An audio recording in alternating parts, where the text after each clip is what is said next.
Assalamualaikum warahmatullahi wabarakatuh. Saya Rahman Nugroho, absen 22. Saya Zakaria Firdaus, absen 23. Di sini saya akan menjelaskan tentang materi tentang sub KSP. Kelarutan adalah jumlah maksimum zat yang dapat larut dalam sejumlah pelarut tertentu. Kelarutan dapat dihitung S sama dengan N per V. S adalah kelarutan, satuannya molar. N sama dengan jumlah mol pelarut, satuannya mol. V sama dengan volume pelarut, satuannya L. Semakin besar nilai kelarutan suatu zat, maka semakin mudah larut zat tersebut dalam larut tertentu. B. Konstanta hasil kali kelarutan. Konstanta hasil kali kelarutan atau KSP adalah tetapan kesetimbangan yang terdapat pada basa dan garam yang sukar larut. Pelarut zat tergolong reaksi kesetimbangan yang terjadi antara zat pada dengan ionnya. Bentuk umum konstanta hasil kali kelarutan. KSP sama dengan konsentrasi KT plus dikali konsentrasi AN min. Konstanta hasil kali kelarutan akan berubah bila suhu diubah, akan tetap bila suhu tidak berubah. C. Hubungan kelarutan dengan konstanta hasil kali kelarutan.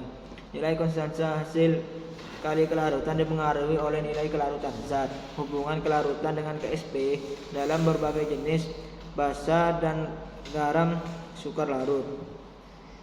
D. Hubungan kelarutan dengan ion senama dan pH. Kelarutan zat dipengaruhi oleh ion penyusun pelarut.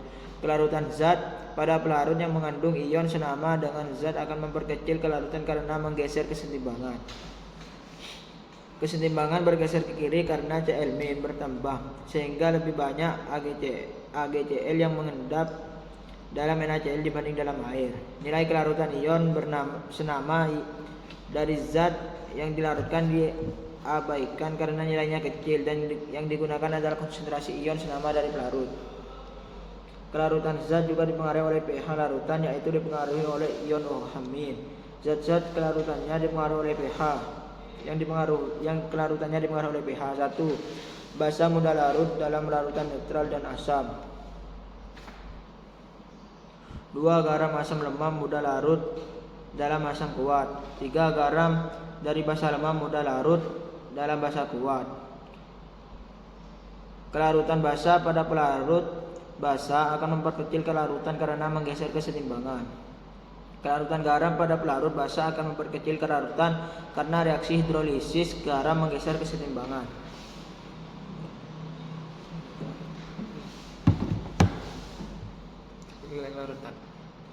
Nilai kelarutan OH- dari zat yang dilarutkan diabaikan karena nilainya kecil, dan yang digunakan adalah konsentrasi OH- dari pelarut.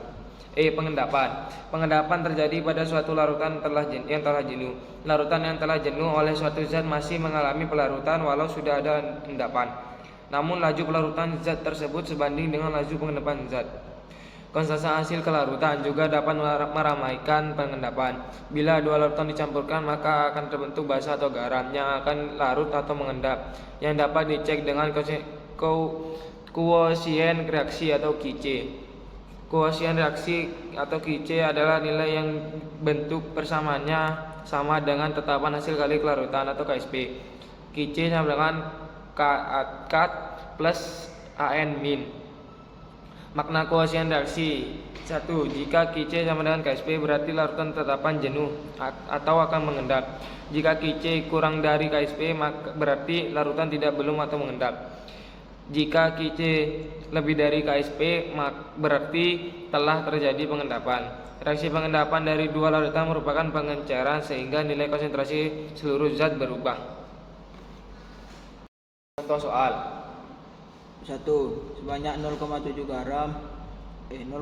gram BaF2 Mr sama dengan 175 melarut dalam air murni membentuk 2L larutan jenuh. Tentukan KSP dari BaF2. Pembahasannya, jumlah mol dari BaF2 adalah N sama dengan 0,7 per 175 sama dengan 4 kali 10 pangkat min 3 mol. Kelarutannya adalah S sama dengan 4 kali 10 pangkat min 3 mol per 2L sama dengan 2 kali 10 pangkat min 3 mol per L. BaF2 menjadi Ba2 plus 2F min. BaF2 nya 2 kali 10 pangkat min 3, Ba2 plus nya 2 kali 10 pangkat min 3, 2F min nya 4 kali 10 pangkat min 3. KSP BaF2 nya sama dengan konsentrasi Ba2 plus dikali konsentrasi F min pangkat 2. KSP BaF2 nya sama dengan 2 kali 10 pangkat min 3 dikali 4 kali 10 pangkat min 3 pangkat 2 sama dengan 3,2 dikali 10 pangkat min 8. Contoh soal kedua. Hasil kelarutan CaOH 2 kali dalam air adalah 4 kali 10 pangkat min 6. Tentukan kelarutan CaOH 2 kali. Pembahasan.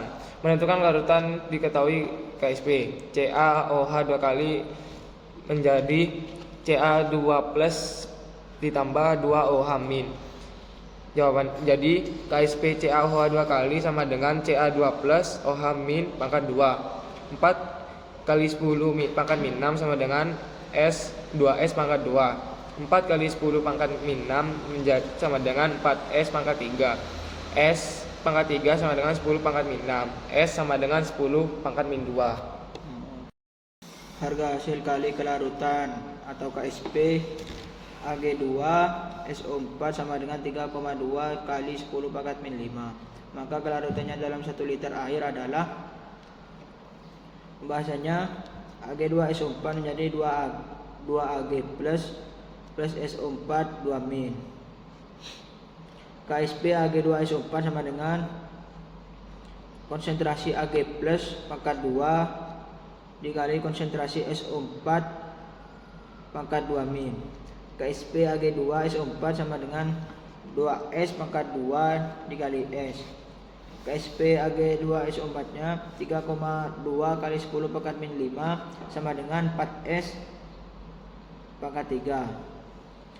Dipindah ruaskan, S pangkat 3 sama dengan 0,8 dikali 10 pangkat min 5. S pangkat 3 sama dengan 8 kali 10 pangkat min 6. S sama dengan 2 kali 10 pangkat min 2 mol per M.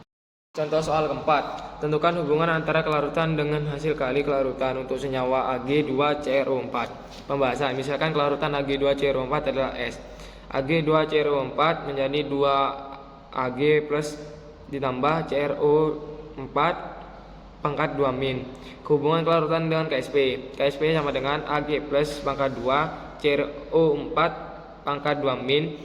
KSP sama dengan 2S pangkat 2S, KSP sama dengan 4S pangkat 3. Dipindah ruaskan menjadi 4S pangkat 3 sama dengan KSP. S pangkat 3 sama dengan KSP per 4. S sama dengan akar KSP pangkat 4. Sekian dari kami. Wassalamualaikum warahmatullahi wabarakatuh.